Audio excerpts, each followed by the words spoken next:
مساء الأنوار، كي راكم؟ إن شاء الله تكونوا ملاح، إن شاء الله تكونوا كامل بخير وعلى خير يا رب. اليوم جيتكم بحلوة صابلي وجيتكم تانيك بأصدق وصفة راح تشوفوها من عند خدكم المشرفة التربوية. ومادامني راني عبرت بكلمة أصدق يا أختي راه فيها بزاف معاني، علاه ما قلتش كلمة واحدة أخرى وشيرات أمنوني باللي خرجت هكا وصايي. معناتها نوضي ديريه وما تشقايش تقولي نجرب وصفة واحدة أخرى من غير هذه، بسك هذه هي اللي راح تصوفيك. نبدأ إن شاء الله على بركة الله. 250 جرام مارغرين، معاها كاس سكر جلاس، قرصة نتاع الملح ما ننساوهاش، ومغرف صغيرة لافاني.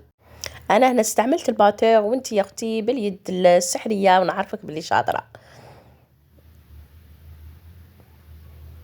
نخلطوا المكونات كاع مع بعض.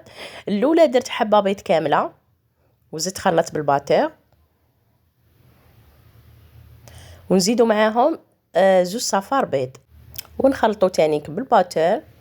نعاود لكم واش درت. الاولى درت 250 غرام مارغرين، زدت معاها كاس سكر جلاس، وحده مغرف صغيره لافاني، والقرصه نتاع الملح. خلطت كل شيء بالباتور، ومن بعد زدت لهم بيضه كامله، خلطت تانيك وزوج صفار بيض ونخلطوه بالباتور حتى نتحصلوا على هذا القوام. اللي ما عندهاش الباتور بيدك اختي وخدميها تعطيك نفس النتيجه. لهنا زدت نص كاس تاع مايزينا. هنا كملنا مع الباتور، حطيه بجيه وبنبداو نخدمه بيدينا. هنا قعدت نضيف الفارينه وزدت معاها رشه خفيفه تاع خميره كيميائيه كيما راكم تشوفوا معايا، مغرف صغيره ربع نتاعها. وقعدت نضيف في الفارينه بالتدريج حتى نتحصلوا على عجينه تكون طريه. وكما وصيت خياتي، العجينه تاع صابلي ما نعجنوهاش، نليموا العجينه نتاعنا باطراف الاصابع هكا باش نتحصلوا على نتيجه تكون ما شاء الله. هذا هو القوام تاع العجينه اللي نتحصلوا عليها، راكم تشوفوا معايا عجينه طريه.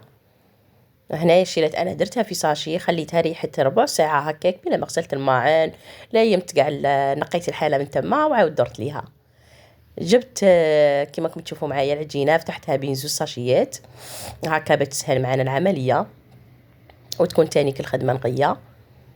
جبت هذا الطابع وراني نفتح في العجينه نتاعنا، وراني نرفد فيها ونحط فيها في البلا.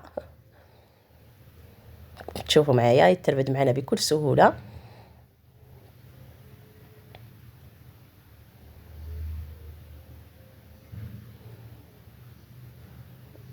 ودائما الاطراف اللي يقعدوا لنا من العجينه نليموهم بلا كوبات، ما نليموهمش بيدينا. نضيفوا عليهم شويه من العجين اللي نكونوا دايرينها في الساشي ونفتحوا العجينه نتاعنا. هنا ما زلت مع هذا الطابع.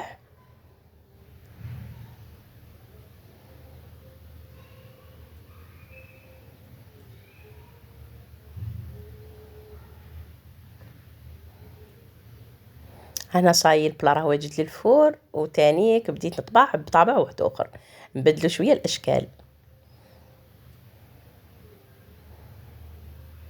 الكميه هذه شيلت انا قطعت لي 40 حبه.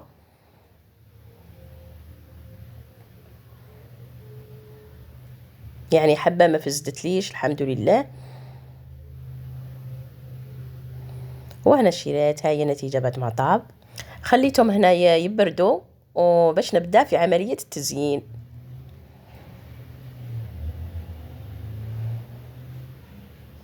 هنا بعد ما بردوا كامل بديت نزين في الحبيبات تاوعنا. كما راكم تشوفوا معايا انا كنت دايره كاكاو محمص ومرحي، زينت بيه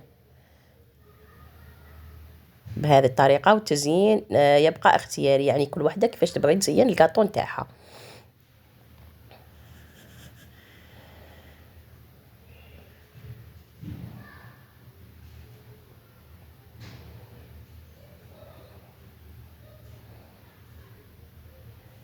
بهذه الطريقه.